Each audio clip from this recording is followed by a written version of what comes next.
Hello everyone, this is Warhawk Beyond 2040 and welcome to another edition of the Batwoman Season 2 review series, and today I am going to be talking about episode 4, Fair Skin, Blue Eyes, which I have just finished watching, and this episode was very interesting, a lot of fun and very enjoyable, and I would probably say that episode 4 is one of my favourites so far because we were treated to a series of flashbacks showing us what Ryan Wilder's childhood was like and what her life was like growing up and why Wayside Heights is so important to her and why she was staying in that area, and also we got to learn more about the reasons why Ryan Wilder wants to remain Batwoman because of an incident that happened to her in her childhood, which I will get into momentarily. And this episode had a lot going for it. We also saw Sophie and Alice reluctantly work with each other as they're trying to track down the whereabouts of Kate Kane, who mysteriously disappeared after a plane crash at the beginning of season 2.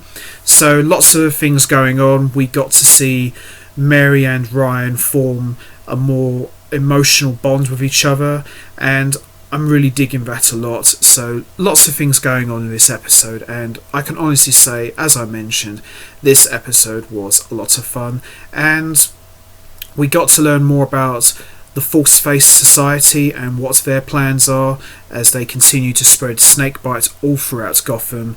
So, as I said, great episode.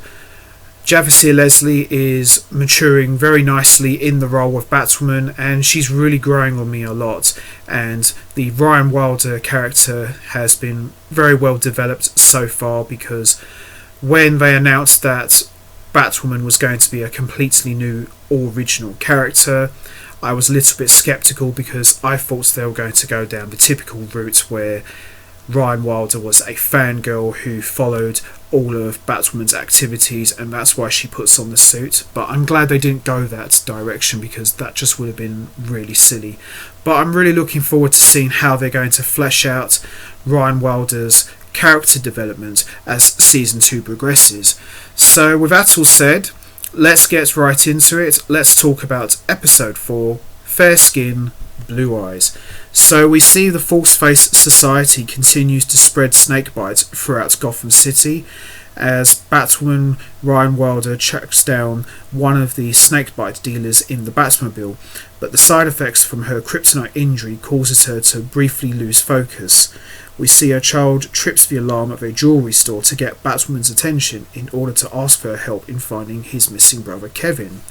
Ryan brings the case to Mary and they discover that the missing kid came from a group home in Wayside Heights, the area that she previously stayed in. Meanwhile, Jacob Kane holds a press conference announcing that he believes Kate is alive and is offering $1 million in cash as a reward for information about her. Luke Fox is convinced that this will lead to them finding Kate, but Mary isn't sure. Later, Mary admits to Ryan that she needs to try to actually look for Kate in order to move on. So we are then treated to a flashback where we see a young Ryan Wilder trying to fit in at the group home and befriends her ex, Angelique. While shopping for comic books at a local comic book store, she runs into a lady who tries to lure children into her van, which leads to her being kidnapped and brainwashed and held captive for 60 days. All the while this woman is trying to convince her that nobody would come to save her.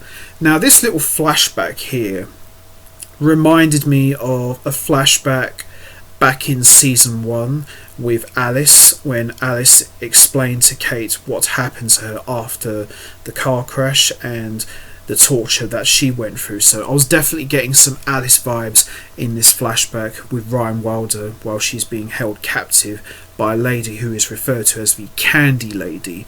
So this was a nice callback to that episode. So we then see a group of students from Gotham University question a woman about a mysterious girl, but it ends up being Beth who is the one they are looking for.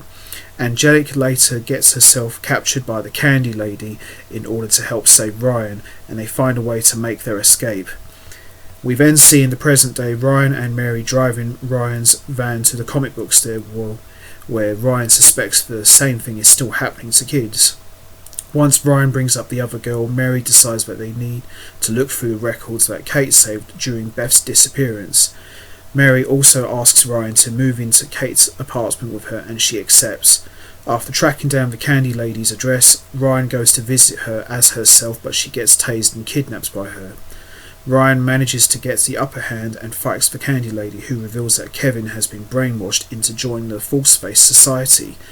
It looks like to me that the False Face Society are going to be this show's equivalent to the Court of Owls, so looks like we're going to see various people get brainwashed into joining this society, so that should be quite interesting to see how that's going to develop. Jacob tasks a Crow's agent with tracking down the Jack Napier painting which has been bouncing around the black market. Jacob visits a false lead in Wayside Heights, culminating in him getting tased by Kevin. The False Face Society tasks Kevin with killing Jacob, but Ryan arrives as Batwoman and fights them off. Kevin still brandishes a gun at Jacob, and Ryan talks him down, convincing him that he is worth more. Later, Jacob admits that Batwoman did save his life, and if it wasn't for her, he wouldn't be here right now. Interesting. Meanwhile, Alice visits Sophie in her condo and convinces her that they should work together to save Kate, starting with tracking down a man from Coriana named Ocean for Sapphire. Their search proves to be futile, which only gets more complicated when Luke shows up and Alice points a gun at him. Sophie reluctantly asks Luke to help them track down Ocean. Luke tracks down an address, but he and Sophie decide to keep it from Alice.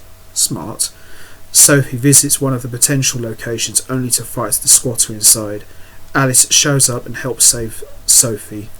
Sophie asks Alice exactly why she wants to find Kate, and she says it's in order to kill her. Sophie relays this information to Jacob, saying that the Crows need to find her first. And then we see Alice stays behind in Ocean's apartment, finding information tied to his location and remembering that they interacted with each other once on Coriana. And we also learn that the squatter in Ocean's apartment was Angelic, and she and Ryan decide to reconnect with each other, and that's how this episode ends.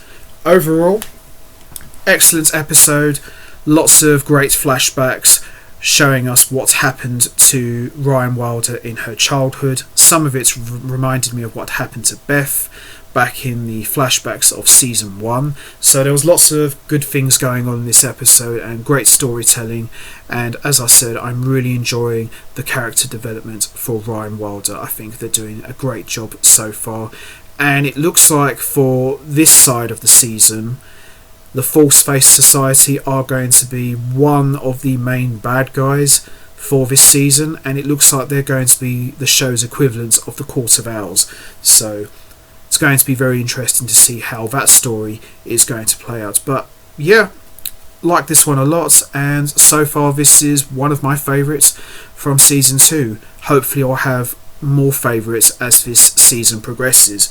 So I'm going to wrap this up now. What did you think of episode 4 of Batwoman? Did you enjoy it? What were your thoughts on the flashbacks involving Ryan Wilder and her childhood friend? Do you think Angelic will learn about Ryan Wilder's double life as Batwoman, or do you think she'll be kept in the dark? And also, what are your thoughts on Alice and Sophie working together? Do you think it will last? And what are your thoughts on Jacob Kane's attitude towards Batwoman? Do you think they'll have a relationship? Do you think they'll work together to help take down crime? Or do you think Jacob Kane is still going to be on the bat-bashing bandwagon? You know what to do, guys. Hit the like button, hit the subscribe button, leave your thoughts and comments down below, and I will see all of you next time for another edition of the Batwoman Season 2 review series, where I'm going to be talking about episode 5. So until next time, take care everybody, and stay safe.